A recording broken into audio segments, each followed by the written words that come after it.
ఇప్పుడు భిక్షం అడుక్కునేవారు మనకు కనబడతారు, మెట్ల దగ్గర, రోడ్డు దగ్గర, అక్కడక్కడ ఆయా ప్రాంతాలు మనం చూస్తుంటాం.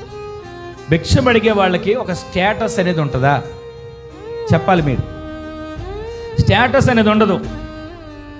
నేను ఈ రోడ్డు పక్కన కూర్చొని తినకూడదు, లేదా నేను ఒక చోటకు వెళ్ళి కూర్చొని తినాలి అనే స్టేటస్ చూసుకోడు. రోడ్డు పక్కన కూర్చొనైనా తింటాడు, పక్కన మురికికో కాల వెళ్తాం అక్కడ కూర్చొనైనా తింటాడు. ఏ పనైనా సరే, ఎక్కడున్నా సరే, అలాంటి పరిస్థితి, ఎలాంటి పరిస్థితి అయినా సరే అక్కడ కూర్చొని తనకు దొరికినది తింటాడు.